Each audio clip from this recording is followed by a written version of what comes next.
Hello, my name is Jessie, and this is a story about how my big belly got me into some serious trouble.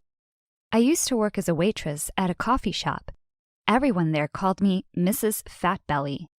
One day, a girl named Sophia joined the team. She was a very attractive woman, especially because of her big butt. Guys flocked to our coffee shop all day long because of her. Every day she'd wear these ridiculous high heels and shiny pieces of jewelry. And then there I was, wearing the same old beat-up shoes that I'd been wearing for the past 3 years because I could barely pay rent with what I made from working at the coffee shop. I was really jealous of her, so I asked her, "Where do you get the money to buy all these fancy shoes and jewelry from?" She responded in her attractive Mexican accent, "You need to show a little skin to make more money, sweetie." Only then did I understand. The guys who flocked to the coffee shop didn't want to hang out with her and take her on dates. They were only interested in taking her to bed.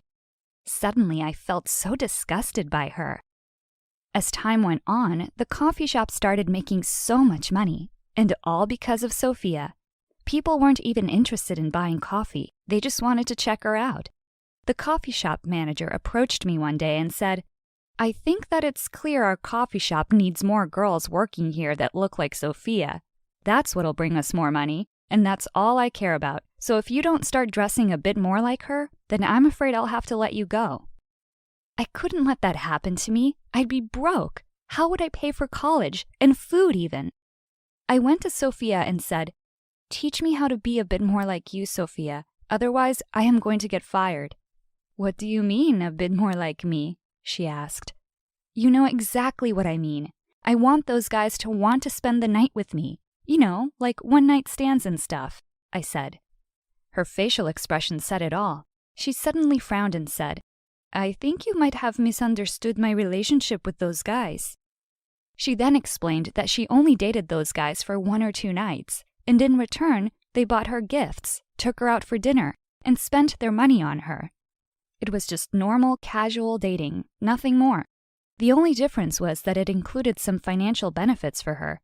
She also explained that whenever she felt that her relationship with any of those guys was starting to take a more serious turn, she would end it immediately, and that was why she was always on the move from one sugar daddy to another. It was 100 times better than what I thought. I didn't need to jump into bed with all these random guys in order for me to keep my job. But there was only one problem. No way would guys want to date me with my huge, fat, jiggly belly. The next day, I watched Sophia like a hawk. I thought that if I just copied her, I could attract a few clients of my own. Sophia was cleaning one of the tables when she caught me looking at her butt. She walked towards me and said, "You like my butt, don't you? It's one of my 3 magical steps to attract all those guys and convince them to take me on dates. Want me to help you flaunt your charms as well?" I agreed without giving it a second thought, and that's when she told me about her 3 magical steps. Step 1. Looks are everything. The next day, I wore the shortest skirt I had. I could barely fit in it. A guy walked into the coffee shop on his own, so Sophia came over to me and said, "This is your chance. Don't let it slip by." I walked up to him and dropped my pen in front of him so that he would notice my body. But when I leaned forward to pick it up, I heard the sound of cloth ripping. It was my skirt. Everyone in the coffee shop got to see Mrs. Fat Belly's underwear. It was so embarrassing. Everybody laughed at me, including the guy who I was trying to seduce, as I ran away to put on a pair of pants that I'd left in my locker. It was safe to say that step 1 had been a complete and utter flop. Step 2. Feminine voice and tone. I went back to the same guy and asked him in a provocative way, "What can I get you, sir?" I tried to say it in the sexiest voice I could manage, but I'm afraid that what sounded sexy to me might have sounded like a monkey getting run over by a fat kid on a bicycle to him. He looked at me in surprise and asked me, "Are you okay?" I nodded without saying a word, took his order, and walked away wishing the ground would swallow me up. I was done. I wanted to give up, but Sophia wouldn't let me and forced me to do the 3rd step. Step 3. Showing interest and admiration. When I served him his order, I looked straight into his eyes and said, "Eat your pancakes with honey. It's good for you." And then I moved my hand towards his hair in an attempt to flirt with him, but he moved my hand away and said, "Okay, this is getting weird, but you know what? I find you kinda cute. Wanna go on a date?" His name was James, and he asked me to dinner that night, just like that. And everything went perfectly. At the end of our date, he walked me home. He leaned in to kiss me, but then instead of turning and leaving, he stood there waiting for me to invite him in. I said to him, "I would have invited you in so we could watch TV together, but I don't have a couch to sit on, and actually I don't own a TV either. In fact, I barely have a bed to sleep on." I thought he'd be freaked out and leave, but instead he asked me to come spend the night with him at his place. I mean, I couldn't very well say no to him. We left immediately and went straight to his place. To my surprise, he lived in a very luxurious apartment. There was no doubt in my mind. He was rich. Well, well, I thought to myself, it seemed that I'd landed the perfect guy. But that wasn't the only surprise. It also turned out that James was still living with his mom. Once we entered his apartment, he took her to the side and talked to her privately, while I took a look at all the valuable antiques that were dotted around the house, not to mention all the doors. How many rooms did this house have? It was only then that his mom came to me and said, "I hope you feel at home here, dear. It's the first time James has brought someone home." It was very romantic. I asked James what was so special about me that made him want to bring me to his place. He told me that he was frustrated with all the shallow, beautiful girls that he'd met in the past, and that he saw something different in me. I felt guilty because I knew very well that our relationship wouldn't last long. But then I felt a bit better when he told me that he was going on a college trip the next day.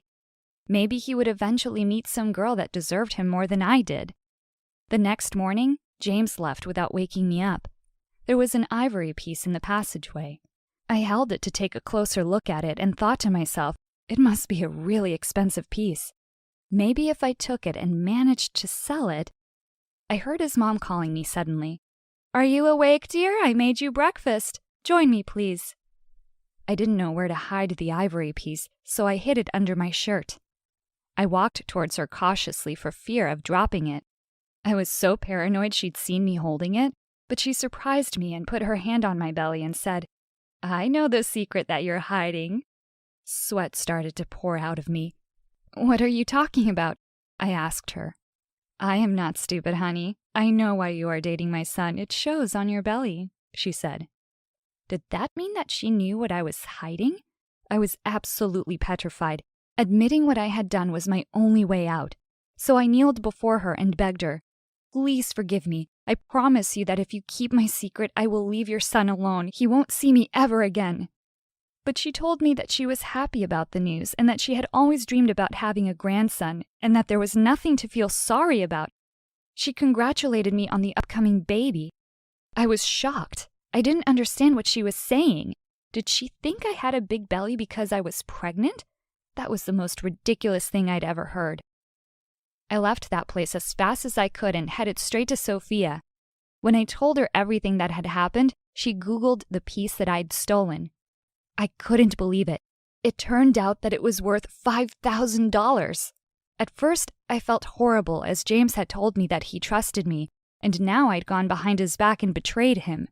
But then I thought about it again. I realized that James already had so much money, and that losing one antique wouldn't hurt him that much. I thought that it was over at that point, but his mom called me every single day to check on her grandson. One day she asked me to join her for dinner. Sophia convinced me to go join James's mom and told me that that was my chance. Since I'd managed to make $5,000 the first time, I could definitely make more than that amount this time, and then I'd be able to start a new life with all that money. I accepted James's mom's invitation, and I used every moment when she wasn't looking to take things and put them under my shirt, until my belly became round and heavy. I claimed that the baby was growing so fast and that I could barely carry him. James's mom put her head on my belly to feel the baby's movement, but of course nothing happened. She just assumed that the baby was sleeping. James's mom told me that after James's dad died, James decided to stay with her so that she didn't feel lonely. She also told me that James's dad liked to collect valuable antiques, but the most valuable thing in the whole house was the big jar that she kept in the living room. When our evening was over, I rushed back to Sophia. That time the prize was even greater. Antiques, gold spoons, a silver candle holder, there were even some silk napkins, all of which we successfully sold online and received a huge sum of money for. I wanted to stop, but it had become so easy. You're probably thinking I'm some kind of gold digger now, but it was just a fast way to make money, and at the end of the day, I wasn't hurting anyone. A few days later, James called me and told me that he would be back soon, and that he had prepared an awesome surprise for me.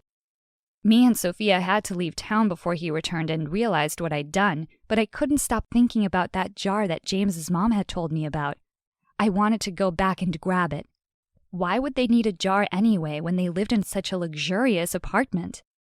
I called James's mom and told her that I wanted to visit her that night. I put a large pillow under my shirt so that I could later replace it with the jar. I went to James's mom's place feeling very confident that everything would work out as planned. When I arrived there, I pretended to be dizzy and asked James's mom to get me a glass of water. I quickly replaced the pillow with the jar, but it was so heavy that I had to carry it with both hands so that I didn't drop it. When she brought me a glass of water, I told her that I was in severe pain and that I needed to leave. Sophia was waiting for me in her car so we could run away as fast as possible before we got exposed. When I got up to leave, I was shocked to find James standing at the door. "James, you're here," I said with a fake nervous smile. It turned out that the surprise he had prepared for me was him returning earlier than planned to spend the weekend with me. It was definitely not the awesome surprise I'd been expecting. I froze, barely able to hold the jar that was hidden under my shirt. He looked at my belly in surprise and said jokingly, "Looks like you've gained a bit of weight while I've been gone." But then his mom replied, "Come on, don't be silly. I know already, son. It's okay. The baby is really growing fast." "What baby?" James asked in surprise. "We haven't even slept together yet. It's definitely not my baby." At that exact moment, I lost control of the jar and I dropped it. It hit the floor and shattered into hundreds of little pieces. I was so shocked when I saw what was in the jar. Everyone was shocked. It was so shocking that James's mom passed out when it happened. The jar contained the ashes of James's dad. It was only then that I realized what she meant when she told me that that jar was the most valuable thing in the whole house. I was such an idiot. When James's mom regained her consciousness, she cried her heart out and called me the worst names under the sun. She threatened to call the cops if I didn't tell her what I had been planning to do with her husband's ashes. I confessed everything without thinking about the consequences. But luckily, all James did was throw me out of the house, despite his mom's insistence to call the cops on me. I can't believe that stealing the ashes of a deceased man was what exposed me. But what was even worse was that I'd betrayed James, and I'd been the only person he thought he could trust. Oh well, at least now I have enough money to move to a new city, and who knows, maybe I'll find a new lover there as well.